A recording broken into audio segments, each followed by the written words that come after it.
Hey, how you guys feeling? This will be finally getting away from the Christmas Cup, and we will now be going into just a few little battles. So back to normal, but we have got Brudskis's birthday bash on the way. So um, please comment on it, because if I don't get any comments, then I don't know who's playing. Then it goes out of hand. We can't pick the teams because we'll be doing that next week, and it would be much appreciated if you could just go on and commentate.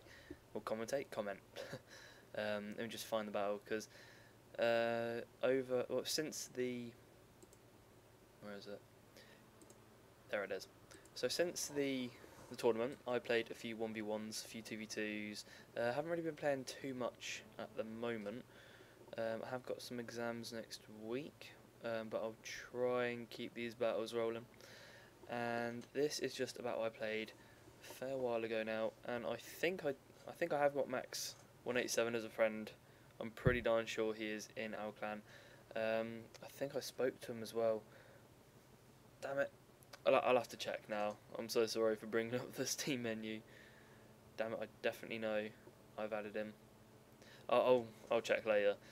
So anyway, yeah, this is on the Kawabe River map, and this was a pretty decent battle. It's watchable in the sense that it won't take too long. But to open up, I bring some Matchlock units. You've not seen me bring Matchlock in a while. Because I used to bring these guys all the time. I used to bring my Matchlock warrior monks all the time, but eventually I just kind of came to the conclusion that bringing Matchlock units, they'll get a few shots off if your opponent is going to rush you, and that's kind of it. They're out of the game. They'll do a lot of damage, but really they won't really do too much unless they're in a really sustained line of fire. But I mean, they still do a lot heavy damage, I'm not going to lie. So I've also got some Matchlock Samurai, but these guys are going to be non-veterans. I've then got my Swag Daddies and my Big Daddies. Those will be my No-Dachi units. We've got some Shock Troopers, so we've got the first and third Shock Troopers. We then also have got some Warrior Monks, so two of those, my Strength of Steel and my Steel. I need to give those guys some new names. And I'm also having the second Katana Shock Troopers. These guys are actually my favourite Shock Troopers, just because the gold armour, they got that swag, they look pretty sweet. Look at that, oh, that's pretty gangster. So we then also got some Naginata attendants, as you would expect from Vendetta, and then we've also got Captain Cabs. His fashion sense never changes, and then I've got my third hammer, second hammer, and first hammer. These guys are the elite of my cavalry. I mean, I might even put this down to these guys could probably beat Great Guard, or I mean, they're just bitching. I mean, look at them, they're so good. I do like them. They're pretty good. And let's go over to our opponent. So he is going to be fielding Naginata Samurai, Katana Samurai, No-Dachi Samurai, and another No-Dachi. He'll then also have another No-Dachi and a Katana Samurai. Then he's also got some Naginata Warrior Monks and two Yari units. So that is what he shall be fielding. And then he's also got his general, who's just simply called Max187 after the owner. And he will also have some Yari Cav and Great Guard Cav, and I think he's got two more Yari Cav over here as well. So let's get kicking into the battle. I love that. That seems to be my new catchphrase now. Let's get kicking into this battle, bitches. So immediately we're going to be charging up. The buildings will be the Sword Dojo, the Farmhouse, and the Archery Dojo. Given that really I'm the only one with ranged units here, the Archery Dojo would be worth getting, but really there's not too much point in getting it, because I have a distinct feeling that this will be a short game. So I immediately take my Yari Cav onto this flank to counteract this Yari Cav, to cancel it out. So I'll take two units over there, because I normally always try and allocate units to where I know I'm definitely going to win, so they'll be charging off over there.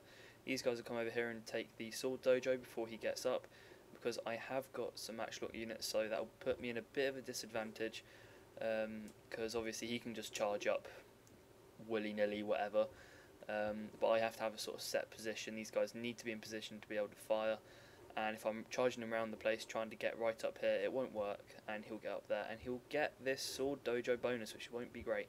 So we're going to begin the conflict with a good little Yari Cav charge.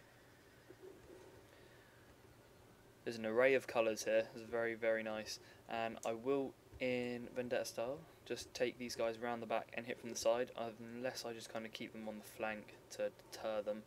And holy crap, he has Great Guard. Fantastic. So let's see if my guys can actually perform against Great Guard. The battle over here was pretty even, as you can see, 20-20. These guys come in to mop up a little bit because I need to get these guys free so they can charge and they can negate this charge off the Great Guard.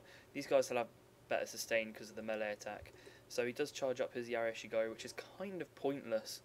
You know what I mean? If I were him, I would have charged his whole army up with this because that really would have been beneficial. You shouldn't really be doing this. I mean, he's got the right idea, put him in loose formation and charged him up, all that kind of stuff, but he didn't back it up with an army.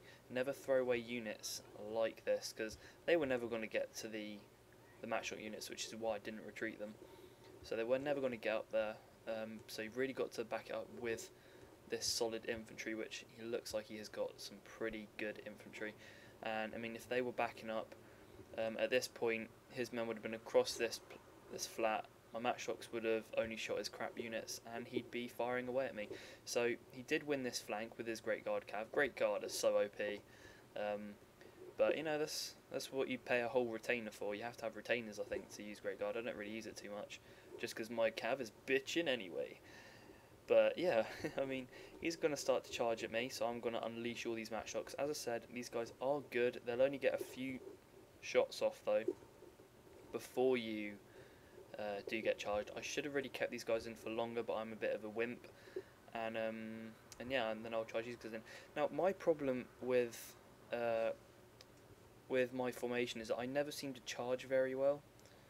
And I got a good charge off here, roughly, on that unit. But then all of his units then just launch themselves. It's one No-Dachi unit, and I feel so sorry for him because then they just get messed up. I'll continue to fire these Matchlock Samurai into these monks.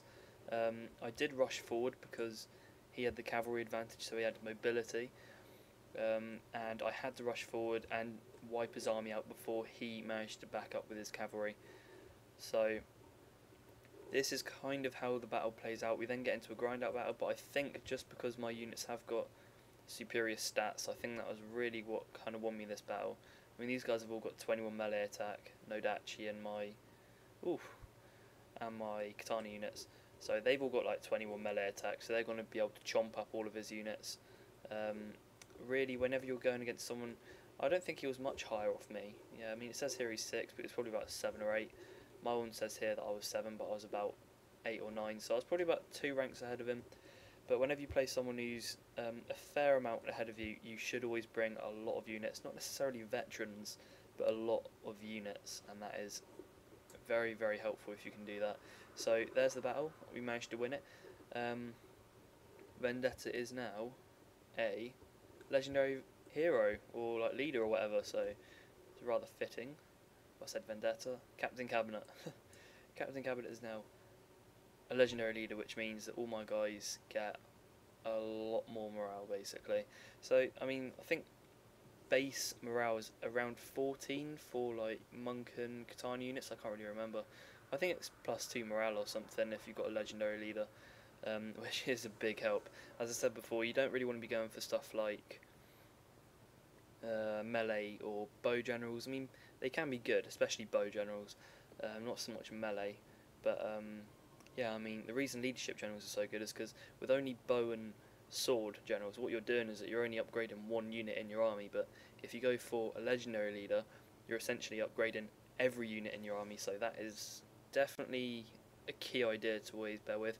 I mean, if you've got 3 clan tokens and you don't think you ranked them up well enough, I'd strongly recommend that you just go through and get a leadership general, because they can win you battles so easily, and your whole army will just, I mean, if you get a legendary leader and then you have the morale shrine, and then I don't know, you've got like several monks in your army, you know, those guys are going to have like 20 morale, and they'll be near unbreakable, and Yaroshigaru and lower end units will definitely, you feel an impact. So there's the stats, unit stats here. So as I said, these guys, they can do a lot of damage, but they only really kind of get 1 or 2 shots off, and that's why they're so devastating. But they're definitely good for scaring an enemy. I mean, you don't want to be charging your best units at an enemy because they're just going to get pummeled, and even with meat shields, your best units will still sustain a few casualties, but not a lot, because obviously bullets will fly past the Naginata attendants or the Ashigaru, and they will hit your best units. But I mean, they're still definitely a viable option. Obviously, they're only, I'd say probably their other downside is obviously going to be bow units, because bow units do outrange them, and they can deal a bit of hurt, but just not quite at the same rate as Matchlocks. Matchlocks are devastating. So these are the rest of the stats. Obviously, Captain Cabinet dealing the whole world of hurt, sustaining 14 losses and 8 kills. Not bad. He's a great guard, really did clean house, and his general actually managed to get a lot of kills. It's not bad going. Was it say what rank my general was? It says I was ranked 7, but no, that's bullshit. So yeah, I hope you've enjoyed this battle, and we shall have some more on the way, so bye for now.